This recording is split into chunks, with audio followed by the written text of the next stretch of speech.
ప్రతి ఒక్కరూ ఒక్కోసారి డిఎన్ఏ టెస్ట్ పేరు విని ఉంటారు. డిఎన్ఏ పరీక్ష నేడు వైద్య శాస్త్రం ద్వారా సాధ్యమైంది. పితృత్వానికి సంబంధించిన విషయాల కోసం ఇది ప్రస్తావించింది.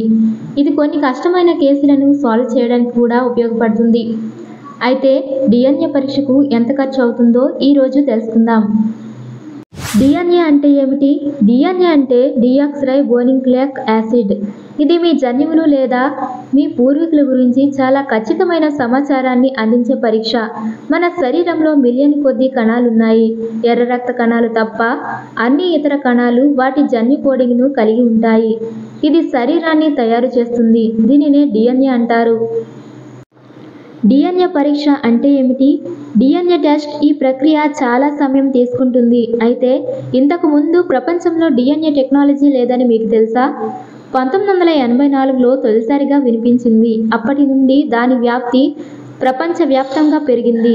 ఇది దాదాపు 3.5 దశాబ్దాలుగా ప్రపంచవ్యాప్తంగా ఉపయోగపడుతుందని నేను మీకు చెబుతున్నాను. 1984లో శాస్త్రవేత్త అలెక్స్ జెఫ్రీస్ ప్రపంచానికి తెలిసిన డిఎన్ఏ పరీక్షను ఉపయోగించారు. డిఎన్ఏ టెస్ట్ ఖర్చు. ఇది ప్రైవేట్ మరియు ప్రభుత్వ ప్రయోగశాలల్లో జరుగుతుంది. ప్రభుత్వ ల్యాబ్లు క్రిమినల్ కేసులలో మరియు ప్రభుత్వ ఆదేశాల ప్రకారం మాత్రమే పరీక్షలను నిర్వహిస్తాయి. అయితే ప్రైవేట్ ల్యాబ్లు వైద్యుల సలహాతో ఎవరినైనా పరీక్షించవచ్చు. ఈ పరీక్షలు 10,000 నుంచి 70,000 వరకు ఉంటాయి. భారతదేశంలో డిఎన్ఏ పరీక్ష. శాస్త్రవేత్త లార్జీ సింగ్ భారతదేశంలో డిఎన్ఏ పరీక్షల పితామహుడిగా పరిగణించబడ్డాడు. ఆయనను భారతీయ డిఎన్ఏ వేలిముద్రల పితామహుడిగా పిలుస్తారు. బనారస్ హిందూ యూనివర్సిటీ వైస్ ఛాన్సలర్గా కూడా పనిచేశారు. 1991లో పితృత్వ వివాదాన్ని పరిష్కరించడానికి లార్జీ సింగ్ మొదటిసారిగా డిఎన్ఏ వేలిముద్రల నివేదికను భారతీయ న్యాయస్థానానికి సమర్పించారు.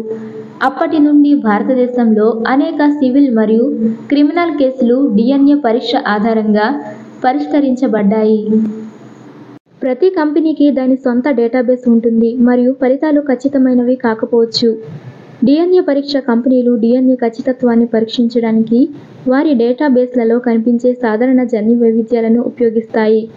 కాబట్టి మీరు వేర్వేరు కంపెనీలను ఉపయోగిస్తే మీరు రకరకాల ఫలితాలను పొందవచ్చు. డిఎన్ఏ పరిమాణం. డిఎన్ఏ నిచ్చెనలాగా మెలితిప్పినట్లు ఉంటుంది. కానీ మనిషి శరీరంలోని డిఎన్ఏ నిటారుగా ఉంటే అది చాలా పొడవుగా ఉంటుంది. అది సూర్యుడిని చేరుకుంటుంది మరియు భూమికి 300 సార్లు తిరిగి వస్తుంది. ఈ వీడియో మీకు నచ్చినట్లయితే లైక్ చేయండి, షేర్ చేయండి. ఇలాంటి ఇంట్రెస్టింగ్ వీడియోస్ కోసం ఈ ఛానల్ని సబ్స్క్రైబ్ చేసుకోండి. మీకు ఎలాంటి టాపిక్ పై వీడియో కావాలో కామెంట్ సెక్షన్లో కామెంట్ చేయండి.